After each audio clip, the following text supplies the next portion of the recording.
রূপায়ণ art and ক্রাফটে সবাইকে স্বাগত।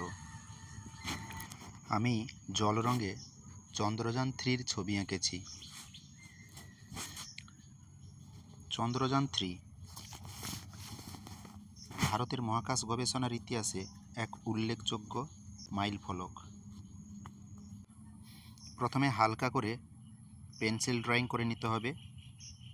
পেন্সিল ড্রয়িংটা হালকা করে করতে হবে, খুব বেশি চেপে করলে মোছার সময় কাগজের রোঁয়া বেরিয়ে যায়, তাতে জল রং করার একটু অসুবিধা হয়ে যায়।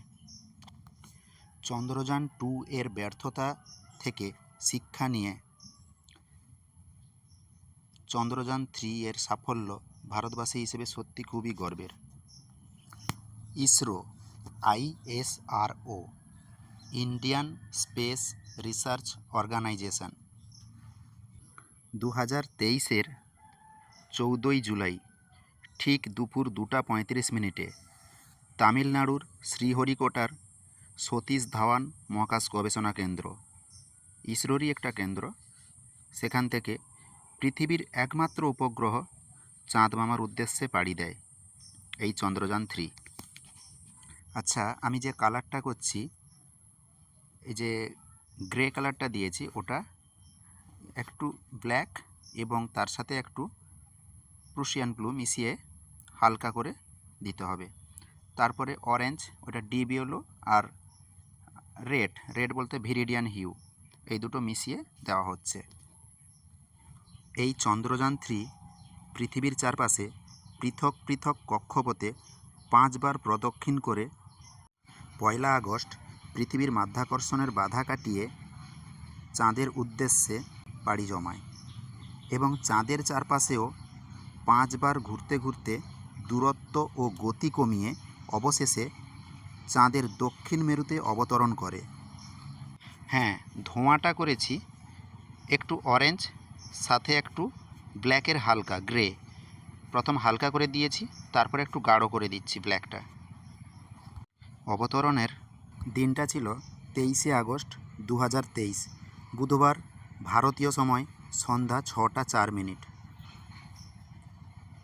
ভারতবাসী হিসেবে আমাদের সত্যিই ভীষণ গর্বের দিন, কারণ চাঁদের দক্ষিণ মেরুতে এখনও পর্যন্ত অন্য কোনো দেশের মহাকাশযান সঠিকভাবে ল্যান্ড করতে পারেনি।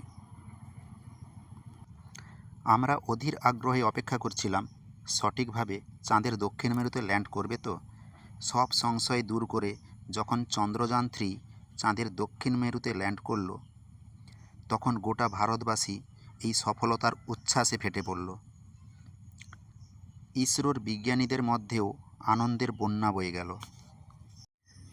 আমি যে চন্দ্রযান-3টা আঁকছি, এটা উৎক্ষেপণের মুহূর্তের ছবি, সেই জন্য ব্যাকগ্রাউন্ডে রকেট স্টেশনের একটু চিত্রও তুলে ধরেছি। এবার চন্দ্রযান-3 ব্যাকগ্রাউন্ড করা চলছে, আকাশটা করা চলছে প্রুশিয়ান ব্লু এবং একটু কোবাল্ট ব্লু নিয়ে। প্রথমে কাগজটা ভিজিয়ে দিতে হবে, তারপরে কালারটা ছেড়ে দিলে সুন্দর করে মিশে যাবে এবং মেঘযুক্ত আকাশ কত সুন্দর লাগবে দেখতে। এবং মেঘের নিচে নিচে একটু গ্রে কালার, অর্থাৎ সাদা অংশের নিচে নিচে একটু গ্রে দিয়ে দিতে হবে। এবার ভারতের জাতীয় পতাকা গেরুয়া রং দেওয়ার পরে একটু ডিপ দিয়ে দিচ্ছি, পতাকাটা একটু মুড়ে আছে, উড়ছে বলে সেরকম বোঝানো হয়েছে ডিপ দিয়ে। নিচে সবুজ, তাতেও একটু ডিপ দিয়ে দিব দু সাইডে। চন্দ্রযান-3-র যে অংশটা চাঁদের বুকে ল্যান্ড করেছিল, সেটার নাম হচ্ছে বিক্রম ল্যান্ডার। বিক্রম নামটা দেওয়া হয়েছে বিক্রম সারাভাইয়ের নাম অনুযায়ী, যিনি ছিলেন ইসরোর প্রতিষ্ঠাতা। বিক্রম ল্যান্ডার কালার করা চলছে। প্রথমে ডিপ ইয়েলোর উপরে একটু অরেঞ্জ দিয়ে শেড দিয়েছি, তারপরে গ্রে, তারপরে একটু ডার্ক গ্রে। একটা রং যখন দেওয়া হবে, সেই রংটা না শুকালে ঠিক তার পাশের রং দিয়ে দিলে রং কিন্তু চুঁইয়ে চলে যেতে পারে, সেই জন্য সেই দিকটা খুব খেয়াল করে রংটা দিতে হবে। আবার মিশানোর ক্ষেত্রে লাইট কালার দিয়ে তারপরে ডিপ কালার সাথে সাথে দিয়ে মিশাতে হবে, অর্থাৎ মেশানোর ক্ষেত্রে ভিজা অবস্থায় আরেকটা রং দিতে হবে। ভারতের চন্দ্রযান-3 উৎক্ষেপণ থেকে চন্দ্রপৃষ্ঠে পৌঁছানো পর্যন্ত 40 দিন সময় লেগেছে। সময় তো অবশ্যই বেশি লেগেছে, কিন্তু একটা চন্দ্র মিশন করতে হলে যেখানে অন্যান্য দেশের খরচ বহুগুণ বেশি, সে জায়গায় ভারতের খরচ হয়েছে মাত্র 625 কোটি টাকা। এবার আমরা চাঁদ থেকে দেখা পৃথিবীর ছবি আঁকছি। পৃথিবীটা নীলচে লাগে বলে আমরা নীল গ্রহ বলি তাকে। পৃথিবীতে 3 ভাগ জল বলেই নীলচে লাগে। নীল আকাশের প্রতিচ্ছবি যখন সেই জলের উপর পড়ে তখন জলটাও নীলচে লাগে, যার জন্য মহাকাশ থেকে আমাদের এই পৃথিবীকে নীল লাগে। এবার প্রজ্ঞান রোভার আঁকছি। প্রজ্ঞান রোভার ল্যান্ডার বিক্রমের মধ্যেই ছিল। ল্যান্ডার বিক্রম ল্যান্ড করার পরে প্রজ্ঞান রোভার তার মধ্যে থেকে বেরিয়ে এসছে। 26 কেজির মতো এই প্রজ্ঞান রোভারের ওজন, এবং সূর্যের আলো সংগ্রহ করে 50 ওয়াটের মতো সে বিদ্যুৎ উৎপাদন করতে পারবে। এবার চাঁদের মাটির কালার করছি। ধূসর রং পুরো দিয়ে দিতে হবে, অর্থাৎ গ্রে কালার, এবং তাতে পাথর, নুড়ি পাথর ছড়িয়ে ছিটিয়ে আছে, সেগুলো ডিপ লাইট করে বোঝাতে হবে। 6 চাকা বিশিষ্ট প্রজ্ঞান রোভার, তার একটা চাকাতে ইসরোর লোগো আঁকা আছে এবং আরেকটা চাকায় আমাদের অশোক স্তম্ভ আঁকা আছে। একটা মজার ব্যাপার হলো, আমাদের চন্দ্রযান-3 উৎক্ষেপণের পর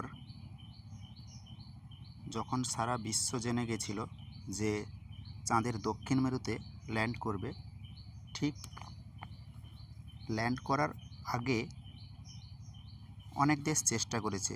তার মধ্যে রাশিয়ার যে মহাকাশ গবেষণা কেন্দ্র রসকসমস, সেখান থেকেও যান পাঠানো হয়েছিল, কিন্তু সেটা মুখ থুবড়ে পড়ে যায়। আমাদের একটু দেরি হলেও, প্রায় 40 দিন সময় লেগেছে, দেরি হলেও আমরা সফলতার শিখরে পৌঁছে গেছি। আমরাই প্রথম ভারতবাসী বিশ্বের মধ্যে প্রথম চাঁদের দক্ষিণ মেরুতে আমরা অবতরণ করতে পেরেছি। আমাদের ভারতের জাতীয় পতাকা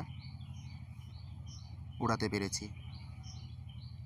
আমার আঁকা প্রায় শেষের দিকে।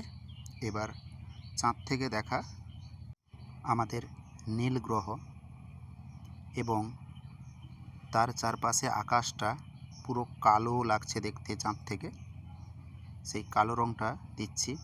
তবে কালো রঙটা ওয়াটার কালারে আমি প্রথম একটা কোট দিয়েছি, দেওয়ার পরে ফ্যাকাশে লাগার কারণে আমি আবার ডবল কোট দিয়েছি। যাই হোক, পুরো ভিডিওটা মন দিয়ে দেখার জন্য সবাইকে অসংখ্য ধন্যবাদ। জয় হিন্দ।